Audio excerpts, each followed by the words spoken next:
श्री भक्तिवेदांत स्वामी महाराज श्री गोपाल कोटि वैष्णव नामाचार्य सदष्टान प्रेम से करो श्री कृष्ण चैतन्य प्रभु नित्यानंद श्री अद्वैत गदाधर गौर मंत्र सीताराम लक्ष्मण हनुमान चित्रकूट धाम की जय कामदेव धाम की जय कामतनाथ भगवान की जय गौर प्रेमानंद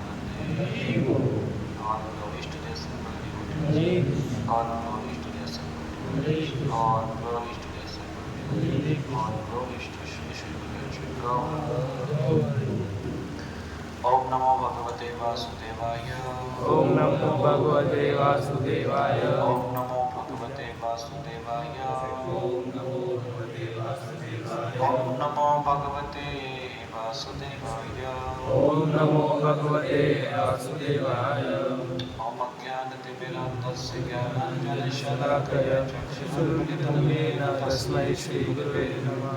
नमो विष्णुपादाय कृष्णप्रेष्ठाय भूतले श्रीमते भक्तिवेदान्तस्वामिनिधि नामिने नमस्ते सरस्वते देवे गौरवाणी प्रचारिणे निर्विशेषशून्यवादी पाश्चात्यदेशधारिणे वाञ्छाकल्पतरुभ्यश्च कृपासिन्धुभ्येव च पतितानां पावनेभ्यो वैष्णवेभ्यो नमो नमः। जय श्री कृष्ण चैतन्य प्रभु नित्यानंद श्री अद्वैत गदाधर श्रीवासादि गौर भक्तवृंद। हरे कृष्णा कृष्णा कृष्णा हरे हरे हरे राम राम राम हरे हरे।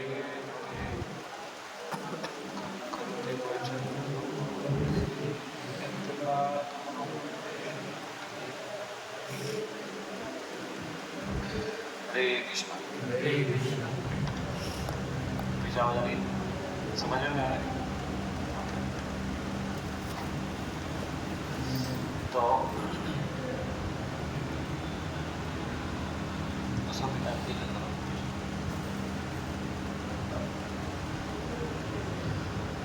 तो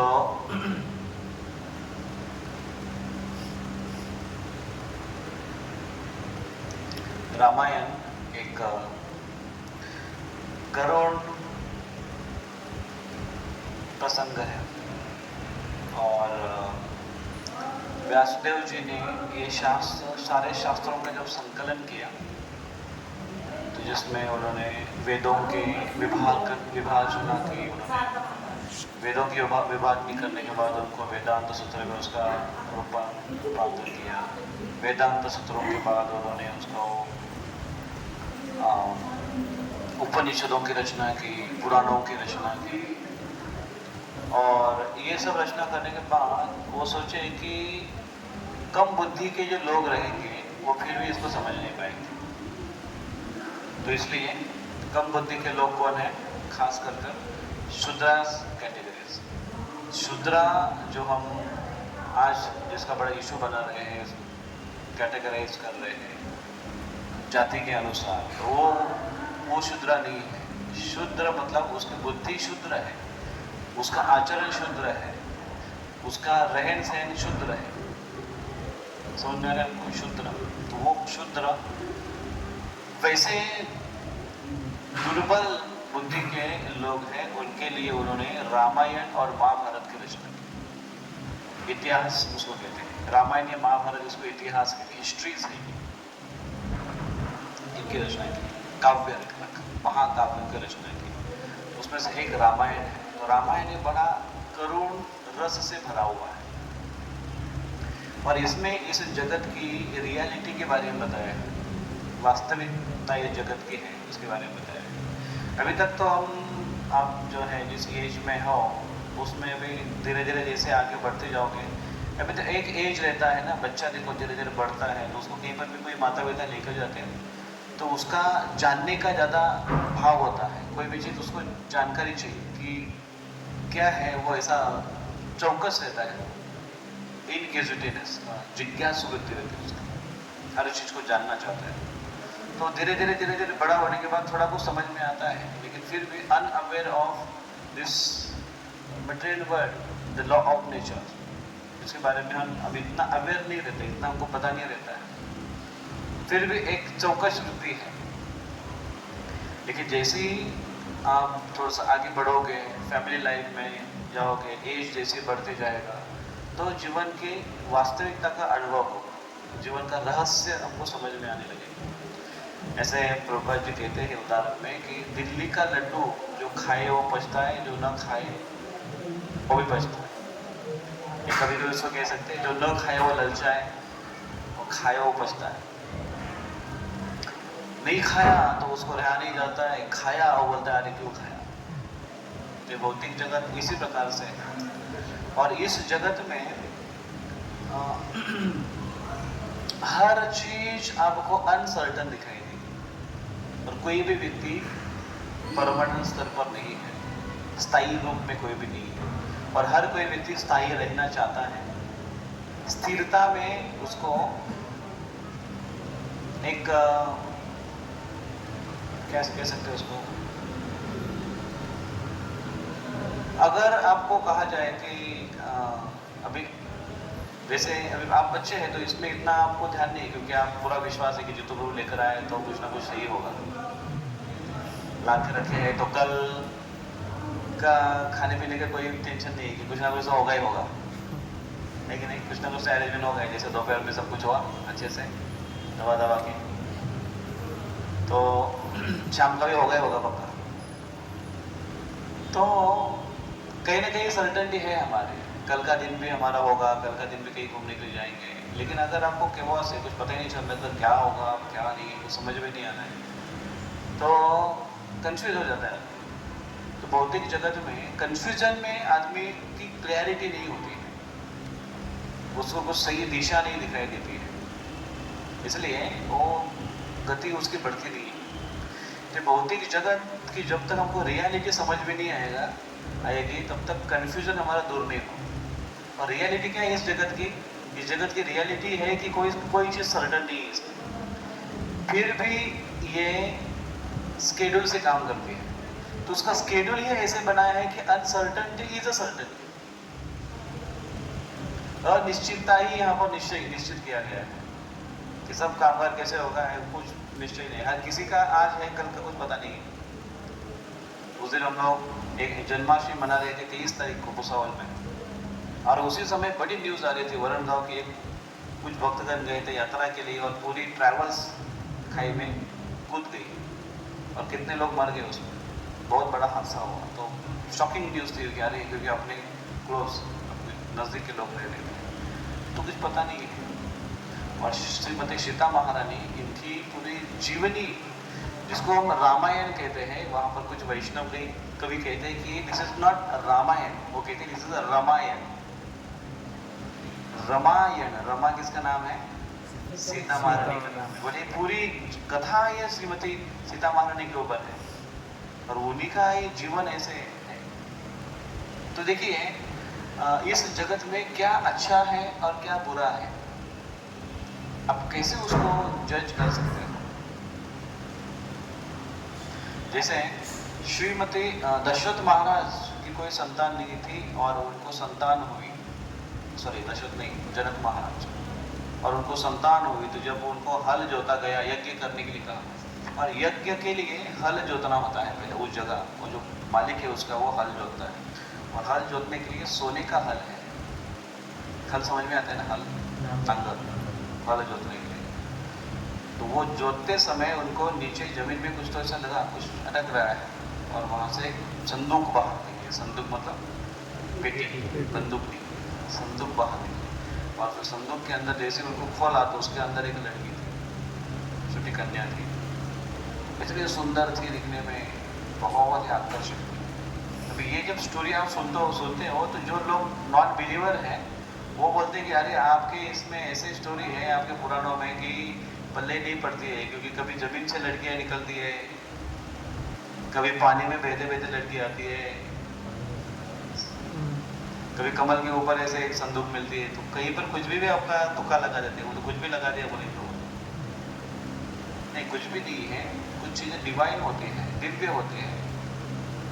तो देखिए जो स्थिरता है इस धरती को, इस जमीन को, इसको धरती बोलते हैं। धरती ये ध्री धातु से आता है, ध्री मीन धी धातु, धी शब्द ही स्टेबिलिटी देता है।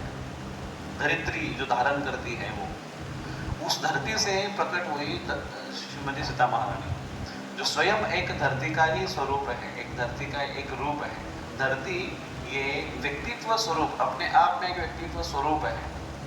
हर एक ग्रह का एक व्यक्तित्व स्वरूप है, तो धरती का भी व्यक्तित्व स्वरूप है, जो भगवान की अर्धांगिनी है, पत्नी के रूप में।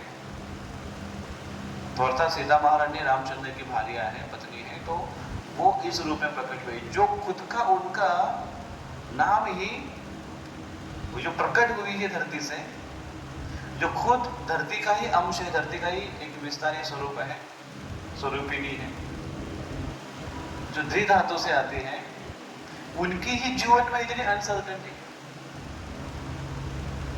जो धैर्यता के प्रतीक है, उनकी जीवन में इतनी अनसर्टेनिटी। सोचिए आप, जैसे कि वो क्या हुआ कि उनका जन्म हुआ, उसके बाद फिर राजा की पुत्री है, तो कितना सुंदर है, कितना अच्छा हुआ, अच्छे लक हो गए। एक मैटरनिटी रूप में एक लड़के का जन्म हुआ, और जैसे ही जन्म हुआ उस लड़के का, और लड़का देखने लगा इधर उधर कि अरे लाइट नहीं, पूरा अंधेरा है, अंधेरा है।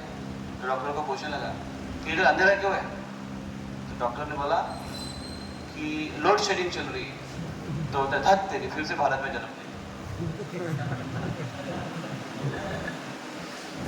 तो अनसर्टेनिटी है उसको।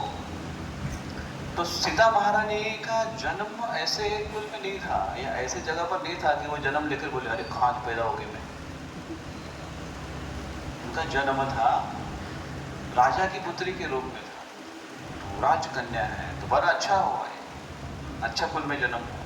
तो अच्छे कुल में जन्म होने के बाद उनका बचपन ऐसे देखा कि बड़ी शक्तिशाली थी वो, शक्तिशालिनी थी वो, क्योंकि एक बार ऐसे जनक महाराज के राज्य में शिव धनुष्य था, और शिव धनुष्य को वो ऐसे खेल खेल में उठा दी थी, छोटी सी सीता महारानी उसको उठा दी थी, कुछ काम करती थी। एक बार तो उनको ऊपर एक पेड़ था, पेड़ के ऊपर कुछ फूल थे, वो उनको निकालने थे, तो इसलिए उन्होंने देखा कि कुछ नहीं मिल रहा है, तो अंदर एक धनुष्य था, वो धनुष्य उन्हें अपने लेफ्ट हैंड से उठाया, लेकर आई, टेली को झुकाया, पत्ते फूल भी निकाल लिए, और फिर से जाकर रख दिए। ये जब बाकी के जो सोल्जर्स हैं वो धनुष्य की गार्ड करने वाले, रक्षा करने वाले, वो धनुष्य को अगर उठाकर लेकर जाना होता है राज्य में, तो उसको लेकर जाने के लिए कितने तो सैकड़ों बड़े बड़े घंटे मुष्टंडे लगते थे चलाने के लिए। वो उसको उठा नहीं सकते, वो बहुत सारे चक्के हैं, ऐसा एक रथ बना है, बहुत सारे चक्के हैं जिसको उसको खींचते हुए लेकर जाते हैं। इतना शक्तिशाली वो धनुष्य था, शिव धनुष्य। और यहाँ पर एक छोटी सी कन्या है, वो अपने लेफ्ट हैंड से उठाती है और वहाँ से काम करती है। तो ये बात पता चली, उन लोगों ने, सर्वंट ने जाकर जनक महाराज को कहा, और जनक महाराज ने जैसे ही कहा कि ऐसा हो सकता है, बोले हाँ ऐसा हुआ। तो उसे जाकर पूछा सीता को, सीधे तूने धनुष्य उठाया? तो डर गई, उसे बोला कि अरे कुछ अपराध हो गया क्या, मैंने उठाया? तो उसने बोला हाँ लेकिन मैंने फिर से रख दिया उधर। उसको लगा कि कुछ वे डांटेंगे मुझे, तो इनको कंफर्मेशन था कि तूने सही में उठाया? बोले हाँ। तो अभी उनके मन में चिंता ये है कि इतनी शक्तिशाली लड़की है ये, अभी राजा की पुत्री ही सब कुछ अच्छा हुआ, लेकिन फिर से एक टेंशन, क्या इसका विवाह किसके साथ होगा? फिर इसका विवाह अगर कोई साधारण व्यक्ति से हुआ तो ये एक झापड़ देगी, तो उसकी क्या हालत होगी? फिर सपोज अगर शादी के बाद झगड़ा वगड़ा हो गया, होता ही है ना शादी के बाद, दो बेटे शादी में, एक पूछो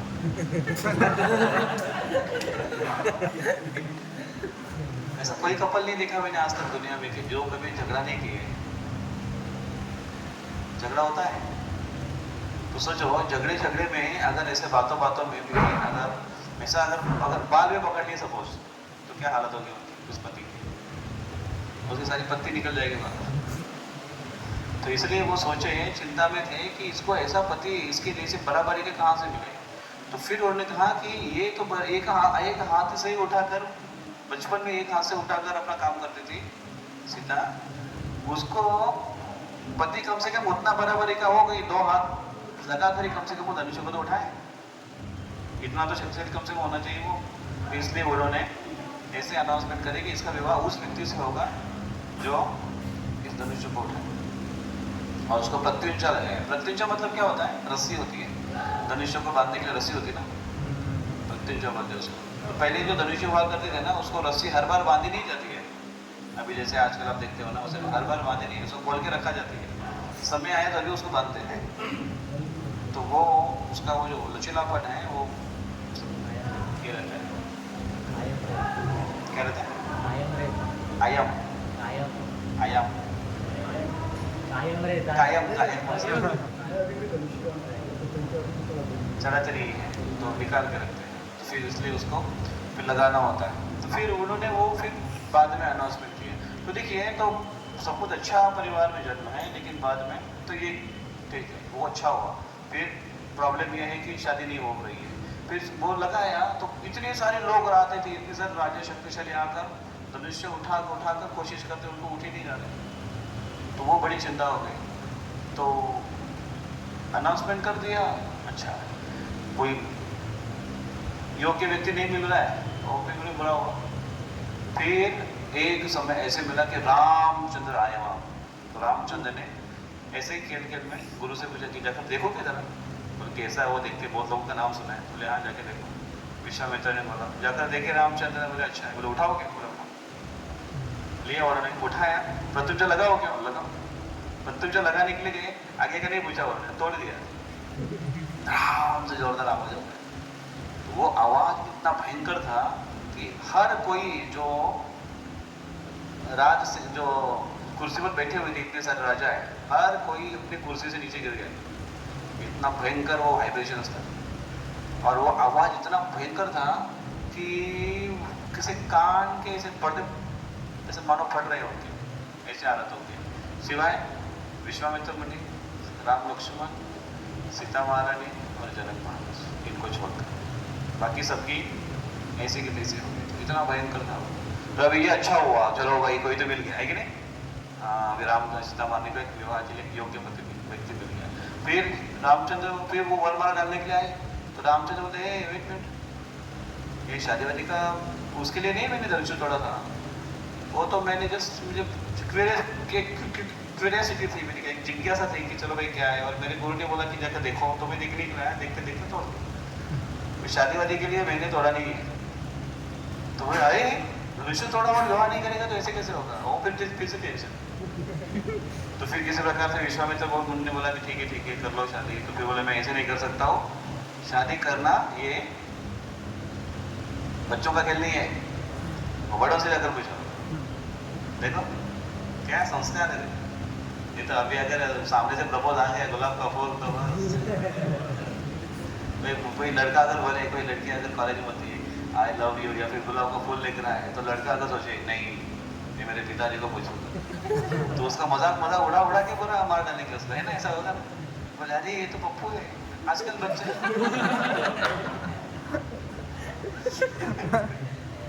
आजकल अगर लड़का अगर दूध पीता है और ऐसा अगर पता चला कॉलेज में, तो उसको लगता है कि दूध पीता मतलब बड़ा कमजोर रहता है। उसको बोले शराब वराब कुछ पीता होगा, ऐसा होगा, बड़ा हो गया। लोग बोलते भी है आजकल मजाक में, तो क्या है दूध पीता बच्चा है। तो हालांकि दूध पीना अच्छा है। तो आज समाज एक ऐसी दिशा में जा रहा है ना कि, और हम बह रहे हैं उसके साथ। और हमारे लीडर्स कौन है आज, जो हमको हमारे आदर्श कौन है आज, जिनको देखकर हम ऐसा करना चाहते हैं? वो थर्ड क्लास लोग, जिनका कोई आचरण नहीं है, जिनका लाइफस्टाइल देखो आप, उनको आज हीरो बना रहे लोग, उसको स्टार बना दिया। जो नाचने गाने वाले रहते थे पहले, जो एक बस इंटरटेन के लिए वो लोग रहा करते थे, उसको लोगों को हमने इतना सर पर उठा के रख दिया है कि वो बोलेंगे वैसा करने के लिए तैयार है। अब देखो आज समाज कहाँ जा रहा है। तो इसलिए ऐसे योग्य लीडर की आवश्यकता है आप जैसे, कि समाज को सही गाइडेंस दे कि भाई नहीं, सही आचरण क्या है, शास्त्र क्या कहता है, व्यक्ति का योग्य वर्तन क्या है। आप जैसे होनहार जब स्टूडेंट है, वो अगर आगे आकर इसको लोगों को लीड करना शुरू करेंगे, तब लोगों को एक सही दिशा मिल जाएगी, बाकी स्टूडेंट को सही दिशा मिल जाएगी। तो ऐसे तो फिर रामचंद्र ने मना कर दिया। तो फिर दशरथ महाराज को पता चला, दशरथ महाराज बड़े खुश हो गए, अरे अच्छा है। तो एक के साथ साथ चारों का होलसेल में विवाह हो गया था। तो हुआ फिर, तो वो अच्छा हुआ, चलो भाई अभी बहू बनकर आ गए सीता महारानी। कहाँ पर? अयोध्या में आ गई। अयोध्या की रानी हो गई। तो जैसी एंट्री मारी तो एंट्री मुँह दिखाई तो ऐसे हो गई, कहीं कहीं इतनी खुश हो गई और कहीं कहीं ने वो गलेदार निकल, कहीं कहीं ने अपना खुद का उसके लिए जो खुद दशरथ महाराज ने एक बड़ा महल बनाया था, बहुत सुंदर महल बनाया था, वो प्रेजेंट कर दिया राम सीता को, ये तुम्हारे लिए नई शादी का तोहफा, ये लो नए महल में रहने लगे थे। अरे वाह, क्या आनंद मंगल का वातावरण। फिर अचानक अनाउंसमेंट हो गई कि राज्याभिषेक प्रभु रामचंद्र का। अब दूसरे दिन सवेरे जब उठे तो वो रात भर फास्टिंग किया। राम सीता पूरी तैयारी में, रात को मतलब रात में, रात भर मतलब अर्ली मॉर्निंग, अभी उस दिन फास्टिंग भी है, यज्ञ भी करना है। तो रात को ही वो सोते समय वो कॉन्सियसनेस में सोए, एकदम ऐसे सवेरे जल्दी उठे, अर्ली मॉर्निंग पूरा एकदम रेडी करे, सोलह माला करके रेडी। नहीं, भगवान को सोलह माला करने की जरूरत नहीं। तो एकदम रेडी है और अभी आगे के प्रोसेस के लिए जाना है। तो मैसेज आता है कि दशरथ महाराज आपको बुला रहे, चलो। और रात में इधर खिचड़ी पक गई उधर, और बिना चौक के, क्योंकि सारा चौक बनाया हुआ भूसावल में, टाँकी में भर के रखा है। तो लेकर गए प्रभु रामचंद्र को और देखा तो यह हालत है। और फिर क्या मिला? 14 साल का वनवास। दशरथ, जनक नंदिनी सीता महारानी, अयोध्या की राजवधू, और अभी जंगल में। तो जंगल में गए तो बोला, अरे बाप रे, जंगल में अभी उनको जानने पड़ रहा है, उनको दो करके कर्तव्य पति के साथ रहना। तो जंगल में, अभी जंगल में यहाँ पर है, तो जंगल में भी सब कुछ ठीक है भाई, इधर आपने एडजस्ट कर ही लिया। अभी लोग एडजस्ट करना सीख लेते हैं ना। पहले दिन, पहला दिन अगर कोई रूम में रूम अच्छा नहीं है तो थोड़ा हम लोगों को तकलीफ होती है, फिर दूसरे दिन एडजस्ट हो जाए, चलो ठीक है। लेकिन यहाँ पर तो अच्छा ही है। तो जंगल में एडजस्ट हो गया, तो फिर चित्रकूट में रहने लगे यहाँ पर इस वातावरण में। फिर यहाँ पर रामचंद्र बोले, नहीं बहुत लोग आ रहे हैं, कुछ दंडकरण में गए, बोले इतने सारे असुरों का आक्रमण है। फिर भी सीता महारानी, चलो कितनी बार तो उनको हैरेसमेंट हुआ सीता महारानी, फिर भी एडजस्ट हो गए, चलो एडजस्टमेंट चल रही। और लास्ट में पंचवटी में जब गए, उनको तो फिर भगा था लेकर, 1 साल पूरा कस्टडी में रहना पड़ा। देखो जीवन में। और फिर प्रभु रामचंद्र लास्ट में आए 14 साल के, 14वां साल में लास्ट में 2-3 महीना, एक लास्ट में महीने में आए। और फिर युद्ध करके रावण को मार देकर फिर से सीता मानी को लेकर आए। सीता मानी बोले, चलो अभी मुझे छुड़ाया तो अभी मैं जाऊंगी अयोध्या। बोले नहीं, रामचंद्र बोले नहीं, मैं नहीं लेके जाऊंगा, क्योंकि जो स्त्री 1 साल तक बाहर तो कहीं पर रही है, उसको मैं कैसे लेके जा सकता हूँ, उसको तो कैसे विश्वास कर सकता हूँ। तो मैंने मेरा कर्तव्य किया। क्या? आगे चलकर लोग मुझे मेरे नाम पर मुझे ये कह करने बुलाए कि कैसा मर्द है ये, अपनी पत्नी की रक्षा नहीं कर पाया। तो बस वो केवल मैंने सिद्ध करने के लिए रावण को मार डाला, पत्नी को छुड़ाया। अभी मैं इसको रख नहीं सकता हूँ, वो अपना रास्ता चुन ले, और उसको अगर दूसरा पति चुनना है तो चुन सकते। इतना बड़ा इंसल्ट है इतने सबके सामने। और फिर अगर नहीं है तो फिर ठीक है, अग्नि परीक्षा कैसा है जीवन। और फिर अग्नि परीक्षा हुई, और फिर आकाशवाणी हुई, फिर साक्षात अग्निदेव आए, उन्होंने कहा, साक्षात ब्रह्मा जी आए, उन्होंने कहा। तो प्रभु रामचंद्र ठीक है बोले कोई बात नहीं। तो फिर उसके बाद हंसी खुशी से अयोध्या गए। अभी अयोध्या में गए तो फिर से राज्याभिषेक और वो सब कुछ अच्छे से हुआ। रामचंद्र राजा बने, सीता महारानी बनी। कुछ दिन तक, कुछ वर्षों तक राज्य चला। उसके बाद फिर से अंदर राज्य में खुसर होने लगा। और अचानक न्यूज मिली। वो भी न्यूज कैसे मिली? रामचंद्र ने कहा लक्ष्मण को, सीता को लेकर जाओ जंगल में, वाल्मीकि ऋषि के आश्रम में छोड़कर। और जब लक्ष्मण गए वाल्मीकि ऋषि के आश्रम में, वहां पर रथ में है, आश्रम नजदीक है, वहां पर आकर लक्ष्मण बोलते हैं सीता महारानी, भैया मुझे ऐसे ऐसे आज्ञा मिली है। कितना सरप्राइजिंग, ये सोचो, ये कितना सरप्राइजिंग है। सपोज अभी आपको किसी को एक को लेकर जाया जाए उधर कामतगिरी पर्वत के ऊपर, उधर छोड़ दिया जाएगा उधर, बोलो, और उधर खड़ा करने के बाद उनको बोला कि देखो प्रभु, आजू बाजू बहुत सारे शेर हैं, रिटर्न तुम्हारा टिकट नहीं है, और हम लोग अभी यहाँ से निकल रहे हैं, हम गुप्त रास्ते से निकल जाएंगे, तुमको पता नहीं चलेगा कि हम कहाँ से घुसे कहाँ से नहीं, बाकी अभी यहाँ का तुम अपने अपने नजर। तो सडनली ऐसा हो तो करेगा क्या हो? या फिर उधर शाम को प्रसाद की लाइन पर बैठे सब लोग, सबके सामने प्लेट आ गई, तो एक प्रभु के सामने है, उसके प्लेट आपने छीन ली, बोला देख हमने कहा 19 लोगों का बोला था आपके लिए प्रसाद नहीं है क्योंकि आपने वोटिंग में नहीं लगा। बोले अरे लेकिन मैं तो था ना, और कुछ भी नहीं, आप अपना देखो। अब लोग ये क्या है अचानक, तो ये अचानक है सीता माता के जीवन में। और फिर रही वहां पर, देखो अभी वहां पर भी रही सीता महारानी, वो सुनकर तो उनको ऐसा लगा कि बस कहीं मर क्यों ना जाऊं मैं। तो फिर आश्रम में गई, वहां पर रहने लगी, और फिर पुत्र हुए, लव कुश जुड़वा पुत्र हुए, वो बढ़ने लगे, फिर उनको रामायण सिखाया गया वाल्मीकि ऋषि ने, और उनको फिर जाकर प्रचार करने लगे, वो रामलीला का प्रचार करते करते सारी जनता में उन्होंने पूरा अवेयरनेस तैयार कर दिया। और फिर सबको जब इकट्ठा किया, सारे लोगों में राम कृष्ण राम सीता के बारे में पता चला, उनको सब ये करें तो लोग पछतावा करने लगे, अरे हमने गलत उनके ऊपर, रामचंद्र के ऊपर लांछन लगाया था, सीता के ऊपर लांछन लगाया था, और इसलिए अभी दोबारा सीता महारानी को बुलाओ, दोबारा सीता महारानी को बुलाओ, राम सीता एक साथ होना चाहिए, ऐसे सब चर्चा में।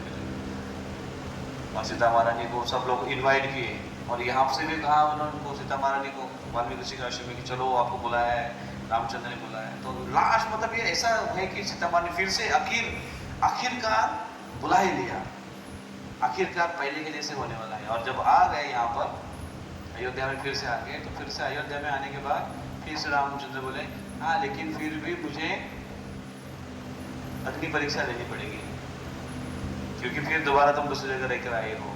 सीता मारने बोले बस हो गया, टू मच। और उन्होंने धरती माता को प्रार्थना की कि धरती माता, अगर मैं सही में पतिव्रता स्त्री हूँ, अगर सही में मेरे अंदर मेरे पति के अलावा कुछ भी किसी मर्द पुरुष के बारे में मैंने कभी सोचा ना हो, तो मैं अगर पूरी तरह से पवित्र हूँ, तो कृपया करके धरती माता आप मुझे वापस लेने के लिए वहाँ पर प्रकट हो जाए। और धरती माता प्रकट होगी वहाँ, तो परीक्षा भी हो गई, और धरती माता ने बोला, और सीता माँ ने बोला कि बस हो गया, अभी ये जगत में मुझे और अनसर्टेनिटी नहीं चाहिए, क्योंकि वो देखो लास्ट में था ये कि अभी सब कुछ अच्छा हुआ, लोगों में भी अवेयरनेस आ गया, लोग भी पछतावा करने लगे कि हमने डाउट किया सीता मारने के ऊपर, सब लोग अब जनमत बन गया, सीता मारने आ गई, अभी फिर से राज्याभिषेक होने वाला है, अभी लीला समाप्त हो गई। मतलब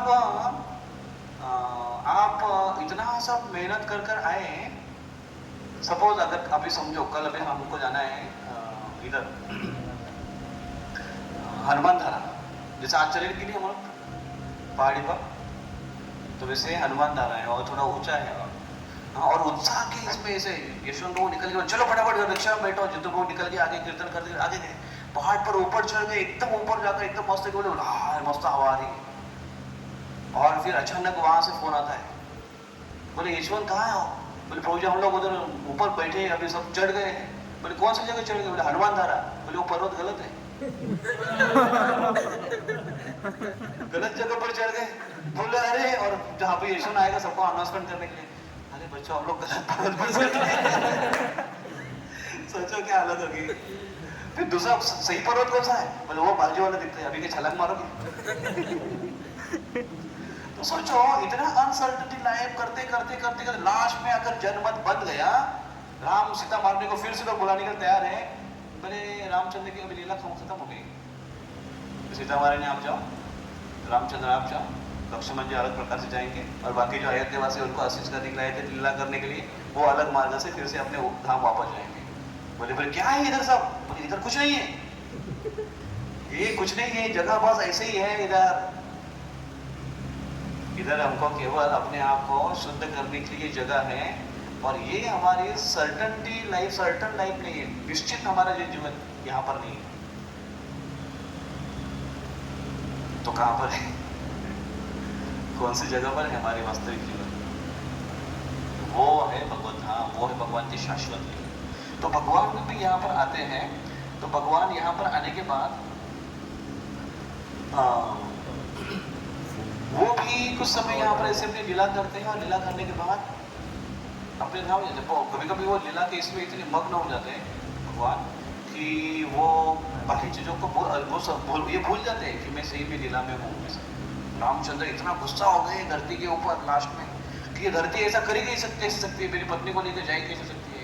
धनुष्य बाण उठाया मैंने, बोले ये धरती मेरे लिए गेंद के जैसे है, उसको मैं अभी पूरा चकनाचूर कर दूंगा। धनुष्य उठाया उन्होंने, और राम बाण कभी चुकता नहीं। तो फिर वहां पर साधु जब आए और वहां पर आकाशवाणी हुई, काल रूप में उन्होंने भी आकर न्योता दिया था कि अभी लीला समाप्त करने भगवान। और वैसे भी सीता महारानी आपकी अर्धांगिनी है, तो वो कहाँ आपको भी चढ़ के जा सकती। वो तो अयोध्या धाम वापस चली गई। कौन सा अयोध्या धाम? शाश्वत अयोध्या धाम, आध्यात्मिक जगत में भगवान के धाम। इस प्रकार से ये बात हमको यहाँ पर समझना आवश्यक है कि जीवन अनसर्टन है, और इसमें हमें अपने जो रेगुलर जो कर्तव्य है, तो इसलिए फिर भी रामचंद्र ने यहाँ का जो जीवन यापन किया है वो बहुत ही केयरफुल्ली उन्होंने जीवन यापन किया है। क्योंकि यहाँ की जो लीला आप देखोगे, वो लीलाएं इतनी मार्मिक है, एग्जाम्पलरी है प्रभु रामचंद्र की। तो ये जीवन में कुछ है नहीं वास्तविकता, तो फिर इतना केयरफुल क्यों यहाँ पर रहा जाता है? क्योंकि यहाँ की प्रैक्टिस वहां पर काम आएगी। जैसे ड्रामा की प्रैक्टिस होती है। आप लोगों में से कितनों ने ड्रामा में पार्टिसिपेट किया, जरा बताओ तो। अरे पार्टिसिपेट किया आपने? तो हमारे भुसावल में ड्रामा क्यों नहीं कर रहे आप लोग थे? तो ड्रामा ही तो कर रहे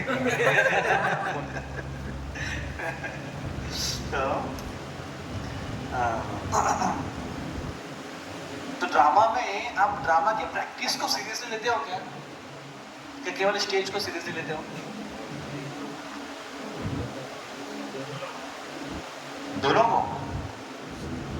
दोनों को, क्योंकि वैसे ही वहां पर भी होगा। जैसे देखो, जब वो ये लोग रहते हैं ना, सिपाही लोग रहते हैं, उनको जब ट्रेनिंग दी जाती है, मिलिट्री ट्रेनिंग दी जाती है, तो उनका एक घोष वाक्य है। वो कहते हैं कि more you sweat in peace, less you bleed in war. इसको याद रखो हमेशा। More you sweat in peace, आप शांति में ज्यादा अगर पसीना बहाओगे, less you bleed in war, आप युद्ध में कम खून बहाओगे खुद का।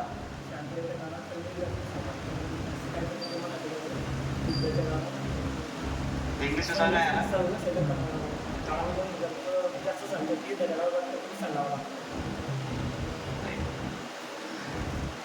कहने का अर्थ क्या है कि प्रैक्टिस जितना अच्छे से करोगे, अभी उतना अच्छा से परफॉर्मेंस होगा। तो इसलिए ये लीला सब भगवान की ऐसे आती है कि ये हमें प्रैक्टिस कराने के लिए है। यहाँ पर हम अच्छे से केयरफुल यहाँ पर बिहेव कराने के लिए, और इसलिए हम लोग धाम में ऐसे आते हैं कि यहाँ पर हम लोग अभी देखो धाम पर आते हैं 3 दिन यहाँ पर रह के जाने वाले हैं। तो 3 दिन धाम में और फिर बाकी अपने काम में। लेकिन यहाँ के उस दिन की 3 दिन की जो प्रैक्टिस है वो आपको याद आएगी, अरे उधर गए थे हम लोग, तो ऐसा किए थे। तो दोबारा जब आप आओगे ना यहाँ पर धाम में, तो आपको हर चीज याद आएगा। जैसे हम वहां पर भी सोच रहे थे परिक्रमा मार्ग में जितने लोग थे, तो ये देखो यहाँ पर हमने पोहा खाया था।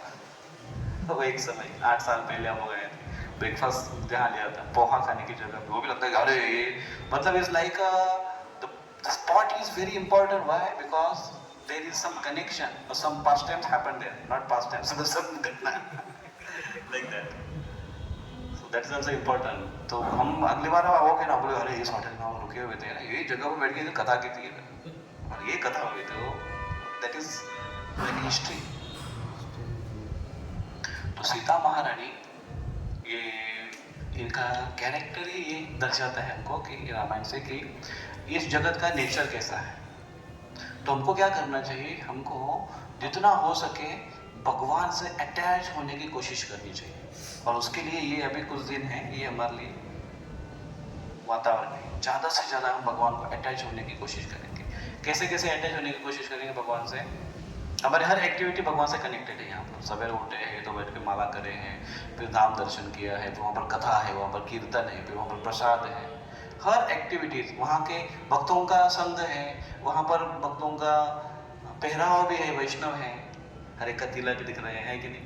तिलक है, धोती है, कुर्ता है, कभी थोड़ा कभी कभी कुर्ता पैंट या फिर धोती शर्ट, या फिर शर्ट धोती कुर्ता ऐसा, लेकिन फिर भी लग रहा है क्या है दिस आर वैष्णवास। तो वो एक है। तो ये हमें रिमाइंड करेगा कि हम कृष्ण से ज़्यादा अटैच होने की कोशिश करें। और यही कृष्ण से अटैचमेंट, यही रामचंद्र से अटैचमेंट, यही हमें तार सकता है इस भौतिक जगत के समस्या से। और वही हमें ये कैरेक्टर सिखाते हैं। जैसे सीता महारानी है, वो प्रभु रामचंद्र के एसोसिएशन को हमेशा लाना ही है। देखो जैसे अभी रामचंद्र अभी वनवास डिक्लेयर हुआ और वनवास के लिए जाने वाले हैं। तो रामचंद्र ने कभी नहीं सोचा कि सबको लेके जाऊं। रामचंद्र यही सोच रहे थे कि मुझे वनवास है। तो एक्चुअली दशरथ महाराज ने खुद बोला भी नहीं है। देखो एक पुत्र देखो कैसा है, दशरथ महाराज ने खुद नहीं बोला है। दशरथ महाराज बोल नहीं पाए। उसके पत्नी ने कैकेयी ने उससे बुलवाया है कि आपने जो वरदान दिए थे दो, मुझे इस प्रकार से चाहिए, अब भी चाहिए मुझे, आज ही चाहिए मुझे। अपने पुत्र को बुला के उसको बताओ कि तुम्हारे लिए वनवास है और भरत के लिए राज्य है। तो दशरथ महाराज कोलैप्स हो गए, गिर गए, एब्सोल्युटली वो नीचे गिर गए, वो खोखला हो गए वहां से। और फिर सुमंत्र आए, सुमंत्र उनके मंत्री हैं, वो आए रामचंद्र को लेकर आए वो चेंबर में, उनके सल्किंग चेंबर बोलते हैं उसको, शोक भवन, शोक।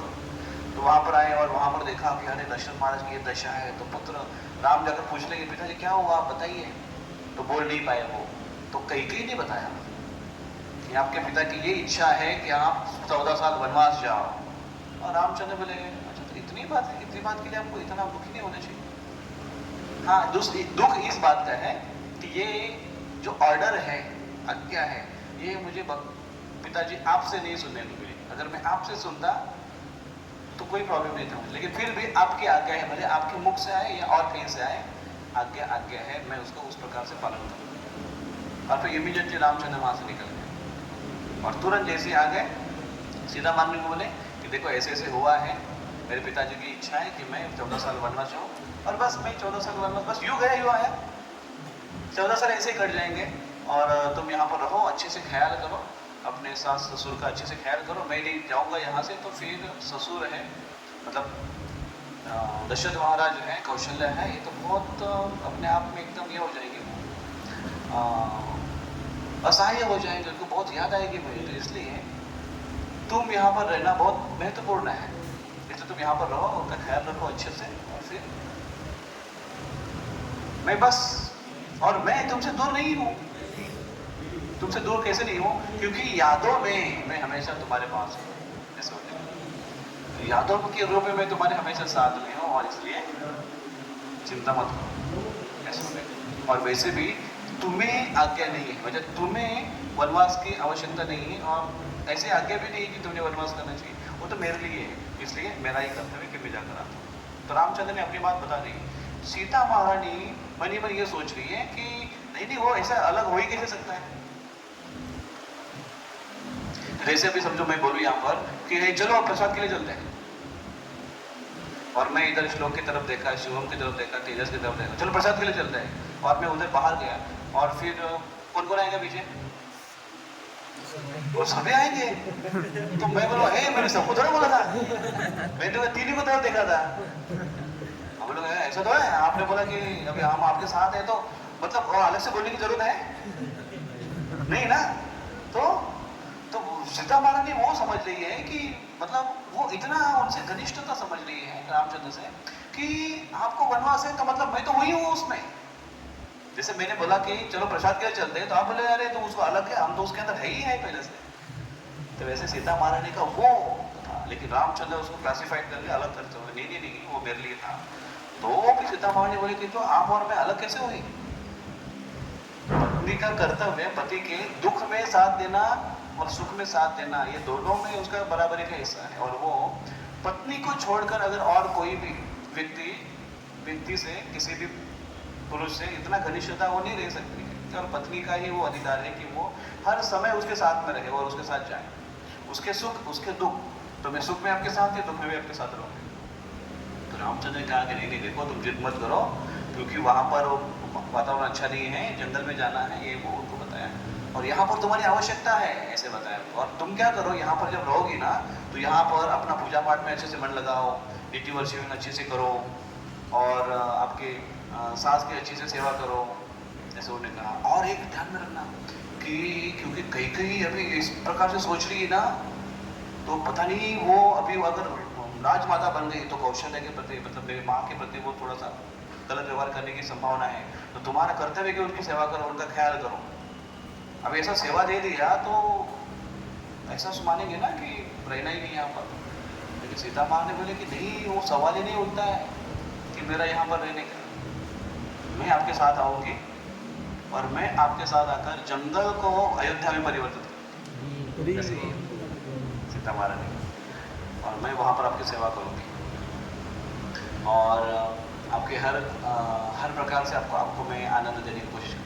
हाँ, मैं आपको प्रॉब्लम नहीं करूँगी कभी, आपके काम में टांग नहीं अड़ाऊंगी, बीच बीच में नहीं आऊँगी, मैं अपना आपके साथ कर लूँ, लेकिन बस आप मुझे साथ में ले करो, साथ में मुझे लेकर चलो। तो रामचंद्र ने कहा कि देखो, और रामचंद्र ने कहा कि हाँ, तो वो बहुत अच्छे से वर्णन करने लगे सीता महारानी, वहाँ का वातावरण, जंगल का वातावरण मुझे बहुत प्लीजिंग है, और वहाँ के झरने, और वहाँ के कबूतर नहीं वहाँ के मोर और ये पक्षी कलरव और ये सब चीज ऐसे। तो रामचंद्र ने उसको थोड़ा सा हमें डांट कर कह रहे रामचंद्र कि तुमको लगता है कि जो कबूतर तोते ये वो ऐसा कुछ नहीं होता है जंगल में। जंगल में जब तुमको लगता है ना, लेकिन जब जंगल में जाओगी और जंगल में जब रात को शेर जब धाड़ेंगे ना दिन में, तो नींद हराम हो जाती है। गुफा में जब धाड़ते हैं जोर से नींद नहीं लगती है, फिर ऐसा सोएगा आदमी। और फिर दिन में झरने, तो झरने तुमको दिन में नहीं सोने देंगे, रात में नहीं सोने देंगे, और दिन में शेर की दहाड़ तुमको सोने नहीं देंगे। इस प्रकार से वहाँ का वातावरण है। बारिश, ठंडी, धूप, ये वातावरण को झेलना पड़ेगा। ऐसे इतना डिटेल यू बता दो। और जो तुम सोच रही है कि कमल के फूल मैं तालाब से लेकर आऊंगी आपकी सेवा के लिए, वो तालाब में केवल कमल के फूल नहीं, उसके अंदर जब मगरमच्छ देखोगे बड़े बड़े, उसके एक नोकीले दांत, तो तुमको समझ में आएगा कि जंगल क्या होता है। और ऐसा उनको समझाने लगे थोड़ा एकदम ग्राफिक एग्जाम्पल एक्सप्लेनेशन देकर रामचंद्र समझा रहे। तो सीता महारानी बोलने लगी कि तो इसमें आप बोले वो शेर की धाड़ है और वो झरने हैं और वो मगरमच्छ है, तो उसका मुझे क्या उससे लेना देना है? क्योंकि मैं आपकी सेवा में हूँ, आपके हमेशा साथ में हूँ, तो उसकी रक्षा करने तो आप है ना, आप मेरे बाजू में उसके लिए क्यों है? तो वो आपका पार्ट है कि आप मेरी रक्षा करें, इसलिए वो मेरी समस्या नहीं है, मैं आपके साथ आने वाली हूँ। तो रामचंद्र किसी प्रकार से उनको ना करने की कोशिश कर रहे थे, और सीता महारानी उनको कहते थे कि कैसे ये मेरा कर्तव्य है और मैं आपके साथ हूँ आपके। और उन्होंने लास्ट में कहा कि देखो 14 साल आप बोलते कि यूँ गए, 14 साल यूँ नहीं गए। 14 साल में 14 साल अगर बिना आप कहते कि 14 साल का वनवास, 14 साल के आपको जंगल की जो अग्नि है उससे धधकना पड़ेगा। लेकिन मैं आपको बता दूं कि आपके विरह में, बिना आपके एसोसिएशन में, ये 14 साल मुझे 14 नरकों में से गुजरने के जैसे मेरा एक्सपीरियंस है। इसलिए कृपया करके मुझे आने दो। और वो कहें, मैं आपको रहस्य बताती हूँ कि जब मेरा जन्म हुआ तो उस समय वहाँ की मेरे जो कुंडली ने देखी गई, तो बाकी सब कुछ अच्छा उन्होंने बताया, लेकिन उन्होंने एक बात बोली थी कि मेरे जीवन में 2 बार वनवास है। उन्होंने पहले ही प्रेडिक्ट किया था, इसलिए मैं उसके लिए तैयार भी हूँ, and prepare for that. So please don't do this, मुझे मना मत करो, आप नकार मत करो मुझे आने दो। फिर भी प्रभु रामचंद्र कुछ कारण दे रहे थे कि सीता महारानी जो रामबाण उठाया, तो सीता मारने के बाद भी रामबाण है। तो उन्होंने कहा कि मुझे लगा था कि मेरे पिताजी ने किसी पुरुष के साथ मेरी शादी की। ऐसा बोला तो रामचंद्र एकदम पूरा हिल गए, बोले अरे वाह, इज्जत के साथ पूरा इज्जत का सवाल है अभी यहाँ पर। तो बोले नहीं ठीक।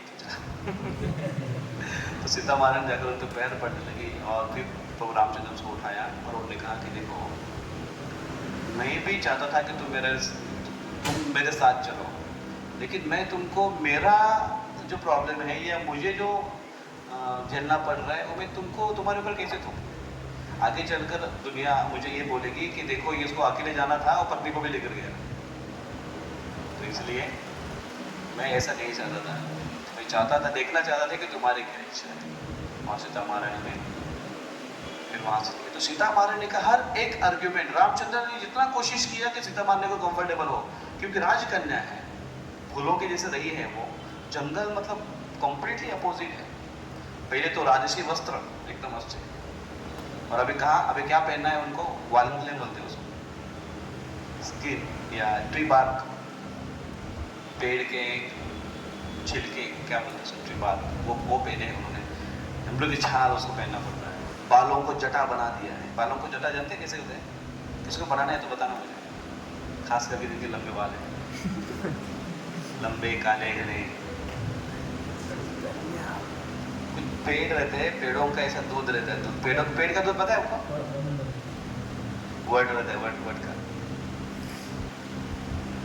तो उसका दूध ऐसे डालते हैं बालों में, चिपक जाते हैं, चिपक कर ऐसे फिर वो जटा बनती है। तो जटा बनाना, सोचो एक समय क्या राजकन्या के बाल थे दमके, और एक समय बाल ऐसे, जटा ऐसे, मतलब ऐसे साधु जीवन रहना आसान नहीं। लेकिन वो प्रभु रामचंद्र, उन लोगों का क्या है ना कि राम के चरणों के प्रति इतना अटैचमेंट है कि बाकी दुनिया की जितने भी विपदा है वो कोई प्रॉब्लम नहीं है। एक गुण है कि रामचंद्र के चरणों को ये बस हमको मिलना चाहिए, और तो बाकी तो चीज, क्योंकि जिस सीता माँ ने कहा कि इतने सारे जो दुख है, संकट है, प्रॉब्लम्स है, वो ठीक है, लेकिन आप है ना, संकट है तो फिर आप हो ना। विपदा संतुता तत्र तत्र जगत। कुंती महारानी कहते हैं कि विपद बहुत है हमारे जीवन में आई है, लेकिन वो हम मांगते हैं कि आ जाओ। क्यों? क्योंकि वो विपदा में भगवान आप हमारे साथ में। भवतो दर्शनम यत्स्यात् पुनर्भव दर्शन, आपका दर्शन वहां पर हो जाता है समस्या। इसलिए पुनर्दर्शन नहीं इस भवसागर का, इस भौतिक जगत का पुनर्दर्शन नहीं। तो सीता महारानी गई, तो सीता महारानी सिलेक्टेड हो गई। सीता महारानी सिलेक्टेड हो गई तो ठीक है, बोले तू मेरे साथ चल रही हो। ऐसा जब देखा तो लक्ष्मण जी भी बोले, तो लक्ष्मण जी अभी थोड़ा सा ऐसा ट्रेवलिंग हो रहे हैं उधर, वो सब देख रहे हैं, सब चल रहा है इनका। लक्ष्मण को इनसिक्योर लगा कि अरे मैं तो सोच रहा था कि मैं सब उनके साथ चल रहा हूँ, लेकिन अभी देखा तो सीता महारानी ने अपना काम जमा लिया और तो मेरा पता कट जाएगा क्या। तो वो एकदम अपना इनसिक्योरिटी में चले गए कि मेरा क्या होगा। तो वो रामचंद्र को बोलने लगे, अरे आपने तो पहले प्रॉमिस किया था कि मैं आपके साथ आ रहा हूँ, लेकिन अभी आप मुकर रहे हो। तो रामचंद्र बोले, मैंने तो प्रॉमिस किया। तो बोले नहीं, आप वो बोले थे। बोले मैं क्या बोला था? बोले जब आप कौशल्य के पास गए, कौशल्य मैया के पास, और उनको जाकर आप कन्विंस करने लगे, परमिशन लेने लगे, तो आपने क्या शब्दों का प्रयोग किया? आपने प्लूरल, बहुवचनी शब्दों का आपने प्रयोग किया। प्लूरल, बहुवचनी शब्दों का प्रयोग किया। बहुवचनी मतलब हम जा रहे हैं। You are not, at that time you not used me, you used we. आपने क्या यूज किया था? बहुवचनी शब्द यूज किया था कि हम जा रहे हैं। तो हम में केवल आप और सीता नहीं होती है, आप, सीता और मैं, हम सब साथ में होते हैं। तो रामचंद्र भी सोचे कि एक शब्द के ऊपर क्या ध्यान है इसका। तो रामचंद्र थोड़ा स्माइल किए, अप्रिशिएट किए कि लक्ष्मण मतलब हर चीज को बड़ा पार के ऐसे देखते हैं, तो जान भी गए। लेकिन वो बोले कि नहीं कि तुमको नहीं आना चाहिए तुमको। और उनको क्या कहेंगे लक्ष्मण, रामचंद्र, देखो लक्ष्मण, कि यहाँ पर जो प्रॉब्लम है कि अभी इतना बड़ा पॉलिटिक्स हो गया यहाँ पर, निश्चित ही माता पिता का ख्याल रखना बहुत आवश्यक है। तो इसलिए भरत अभी राज्य करेगा, तो भरत का साथ दो, भरत अच्छा राजा है, उसको साथ दो, और पिता का ख्याल रखो और माँ का ख्याल रखो। और उन्होंने दो चीज कही, लक्ष्मण अयोध्या नीड्स यू, अयोध्या को तुम्हारी बहुत जरूरत है। तो ये दो चीज जो खास कर जो हमारे लिए भी आती है, one is the world needs you and you are a irreplaceable. आप इररिप्लेसेबल को क्या कहते हैं?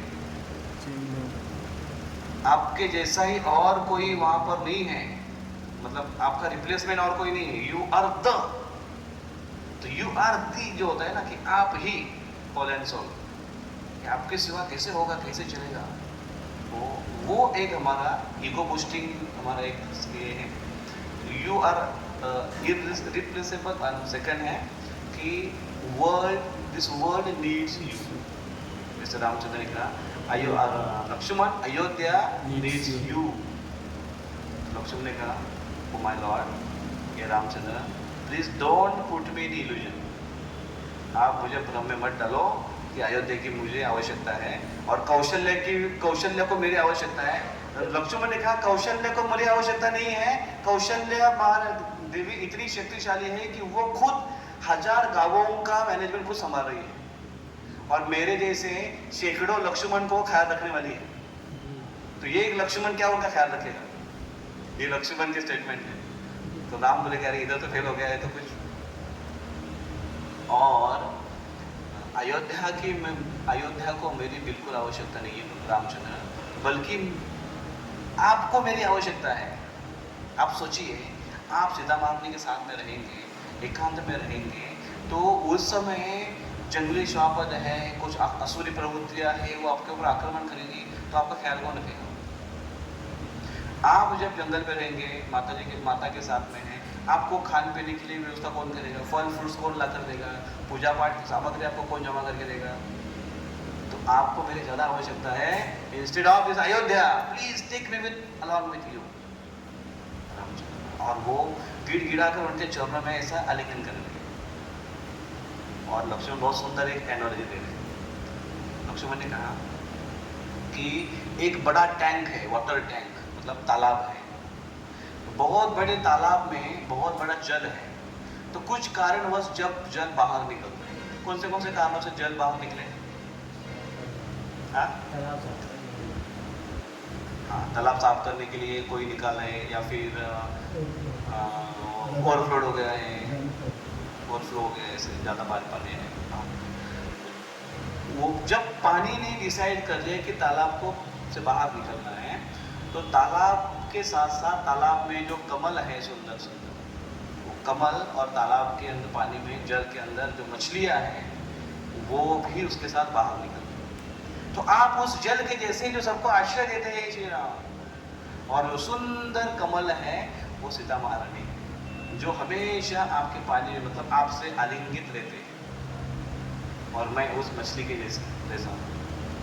कृपया कर जब आपने डिसाइड कर लिया है कि तालाब छोड़ के निकलना है, अयोध्या रूपी तालाब छोड़ के निकलना है, तो आपके साथ साथ कमल को और मछलियों को भी बहने दीजिए please.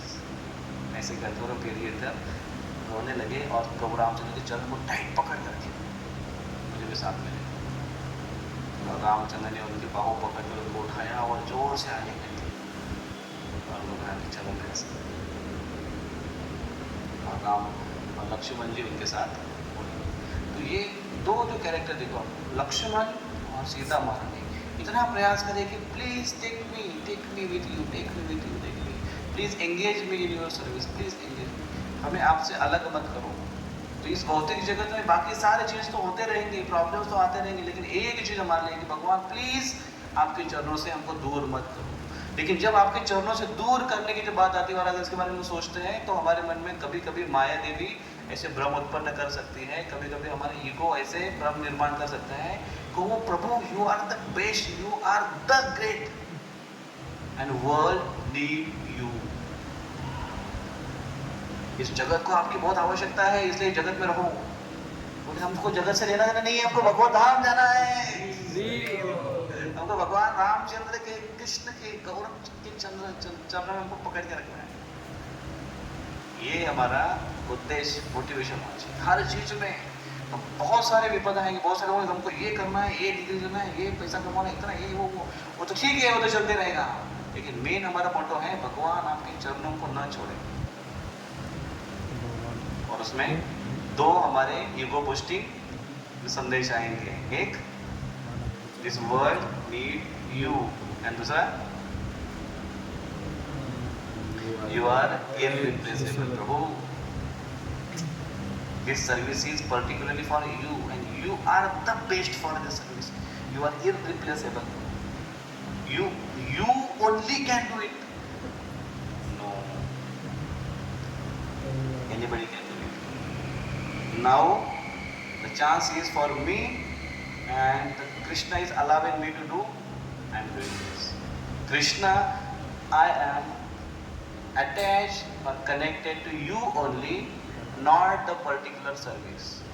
Service is the via medium to connect or to attach with Krishna.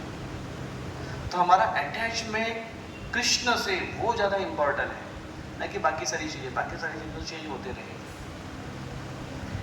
Haridas Thakur बहुत बूढ़े हो चुके थे। हरिदास ठाकुर जानते हैं ना, नाम सुना होगा, चैतन्य लीला में आते, गौर लीला में। तो हरिदास ठाकुर बहुत वृद्ध हो चुके थे, लेकिन फिर भी हरिनाम लेते थे। तो एक बार चैतन्य महाप्रभु रोज उनको मिलने के लिए जाते थे। पहले जाकर सवेरे जैसे उठते चैतन्य महाप्रभु समुद्र स्नान के लिए जाते, समुद्र स्नान कर आते, सीधा चले जाते थे जगन्नाथ मंदिर दर्शन करने। जगन्नाथ मंदिर दर्शन मंगल आरती होने के बाद सवेरे एक उपल भोग मिलता है महाप्रसाद, वो लेकर सबसे पहले जाते थे हरिदास ठाकुर के पास।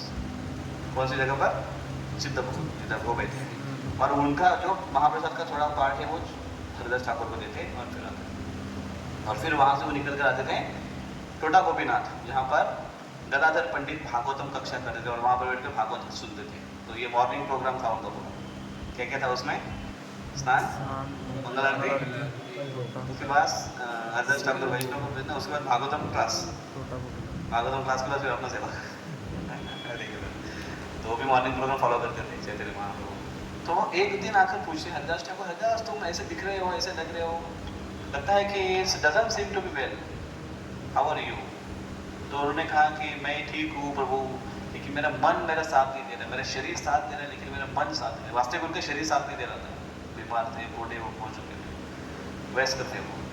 तो चैतन्य महाप्रभु ने कहा कि आपको इतना माला जप करने की जरूरत नहीं है, आपने कर लिया अभी, अब नामाचार्य थे, आपको आवश्यकता नहीं है। तो इतनी माला, कितनी माला जप करते थे वो? 192 राउंड्स एवरी डे। उसको कितना 22-23 घंटा लगता था। आप करके देखो एक बार, लेकिन अगर करेंगे नहीं क्या हम लोग, एक जन्म में हम कर लेंगे, इतना टेंशन तो। तो फिर उन्होंने पूछा चैतन्य महाप्रभु ने अपनी डिजायर व्यक्त की, हरिदास ठाकुर ने अपनी डिजायर व्यक्त की चैतन्य महाप्रभु को कि ये महाप्रभु प्लीज मेरी इच्छा आप पूरी करो, क्योंकि आप अभी लीला समाप्त करने वाले हैं ऐसा मुझे लग रहा है, और आपका मेरे पहले जाना ये मुझे सहन नहीं होगा, इसलिए please please please please please मुझे आप अलाउ करो कि मुझे आपको देखकर ही और आपका नाम मुंह से उच्चारण करते हुए आपको देखते देखते प्राण छोड़ दे। Please fulfil my this desire. ये जैसे सुना चैतन्य महाप्रभु को मानो आघात हो गया हृदय पर। चैतन्य महाप्रभु बोलेगा, हरिदास तुम क्या बात कर रहे हो, तुम्हारे जैसे भक्तों के लिए तो मैं यहाँ पर आता हूँ लीला करने के लिए, तुम्हारे जैसे भक्तों के संग के कारण मुझे अच्छा लगता है, और तुम जैसे भक्त अगर यहाँ से जाने लगे तो मैं यहाँ पर रहकर क्या करूँ, मैं यहाँ पर नहीं रह सकता, तुम्हारी बहुत आवश्यकता है यहाँ पर, मैं चाहता हूँ कि तुम यहाँ पर रहो, तुम्हारी मुझे बहुत आवश्यकता है। I need you, Haridas. Haridas Thakur ne, oh my Lord Chaitanya, please don't put me in illusion कि मेरी आपको आवश्यकता है, ऐसा नहीं है। मेरे जैसे कितने सारे बड़े बड़े आपके भक्त हैं। हरिदास ठाकुर कहते हैं, हरिदास ठाकुर कौन है? वो कहते हैं कितने सारे भक्त हैं भगवान, और मेरा अकेले का एक इतना मैं क्षुद्र और तुच्छ शुल्लक जीव हूँ कि मेरे अकेले एक व्यक्ति इसका अगर भगवत धाम चला जाए भी तो कुछ फर्क नहीं पड़ता इस जगत में, सब कुछ बराबर चलने वाला है, कुछ फर्क नहीं। और इतना ही नहीं, अगर आपने एक इस ब्रह्मांड में से, इस भौतिक जगत में से अगर ये एक ब्रह्मांडों को भी अगर आपने उद्धार कर दिया तो भी आपकी इतनी बड़ी सृष्टि में कुछ फर्क नहीं पड़ने वाला है। ये वैसे है जैसे एक बड़ा बोरा है, उसके अंदर राई के दाने हैं, उसमें से अगर एक दाना अगर निकाल दिया राई का तो कुछ फर्क पड़ने वाला है। तो वैसे इस बड़े बोरी भरे राई के बोरी में, राई का जो बोरा है उसमें इतने ब्रह्मांड है, कितने हैं, काउंटलेस। उसमें से एक भी अगर निकल गया ना तो कुछ फर्क नहीं पड़ता। और ऐसे एक ब्रह्मांड में कितने जीव है, बाप रे।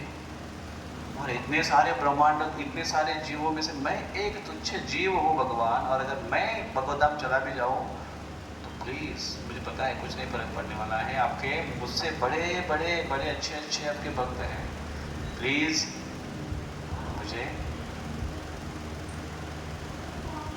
आपके पहले जाने की अनुमति। और चैतन्य महाप्रभु में सो भी जैसे तुम्हारी इच्छा, और उसी प्रकार से चैतन्य महाप्रभु ने उनकी इच्छा पूर्ण कर दी। तो एक जीव का ये कहना, एक जीव को ये लगना कि मैं इस जगत में बहुत इम्पोर्टेंट हूँ, ये बहुत बड़ा खतरा है। जो भी पोजीशन में हो, जो भी पोस्ट में हो, जो भी सेवा में हो, उस जीव को ये लगना कि मैं यहाँ पर बहुत महत्वपूर्ण हूँ।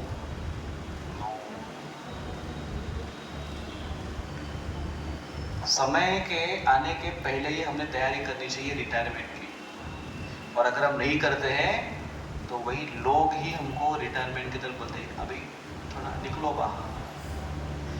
माता पिता ने टाइम से ही रिटायरमेंट का प्लानिंग करना चाहिए। नहीं तो बच्चे जब बड़े हो जाते हैं तो फिर वो क्या बोलते हैं माता पिता को, बाबा तुम्हें आता कब पसंद बोलते हैं ना, तुम्हारा नहीं समझा तो तुम्हें कब पसंद। और सही में आजकल माता पिता को नहीं समझ में आता है, वो बच्चा ऐसा जितना बड़ा मोबाइल लेता है ऐसा, अरे पापा तुम्हारा नहीं भाई आने के, तो ऐसा करके ठाक हो गया तो बहुत आ गया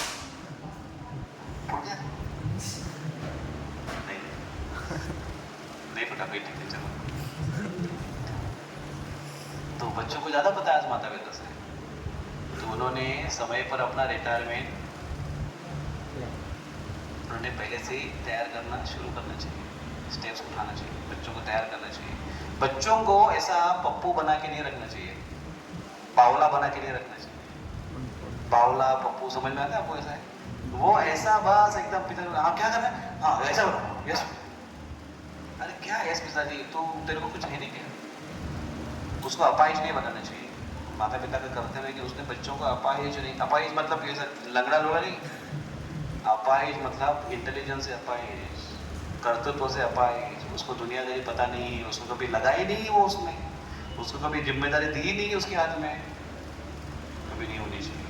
और बच्चों को भी समझ में आना चाहिए कि अरे भाई मुझे भी तो कुछ करना है, नहीं तो बाकी बच्चे, बाकी दोस्त मेरे हंसेंगे मेरे ऊपर। तो इसलिए ये बहुत बड़ा इल्यूजन है। और जो सीता महारानी, लक्ष्मण जी, हरदास ठाकुर, वैष्णव है, वो समझ जाते हैं। तो ये भौतिक जगत, हमने इस रामायण से रोज एपिसोड में ये चर्चा की आज, कि ये भौतिक जगत एक ऐसे है कि इस जगत में अनसर्टनिटी है, और हमारी कोशिश ये है कि जितना हो सके हमें रामचंद्र के चरणों को स्टिक रहना चाहिए, चिपक के रहना चाहिए। और उतना अगर हम कर पाए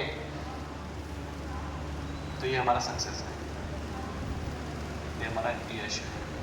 तो उसके लिए डेली बेस पर प्रैक्टिस आवश्यक है। जैसे अभी आज हम यहाँ पर आए हैं टोकन के रूप में, फिश इसमें यहाँ पर 3 दिन के लिए, लेकिन 3 दिन में हम लोग इतना प्रैक्टिस करें भगवान से एक रूप रहकर, भगवान के साथ कनेक्ट रहने की, कि वहाँ जाने के बाद वही चीज़ बार बार याद आनी चाहिए कि हर क्षेत्र को, हर कार्य को, हर एक्टिविटीज़ को हम कृष्ण के साथ कैसे जोड़ सकते हैं, राम के साथ कैसे जोड़ सकते हैं, इसकी हमें प्रैक्टिस करना आवश्यक है।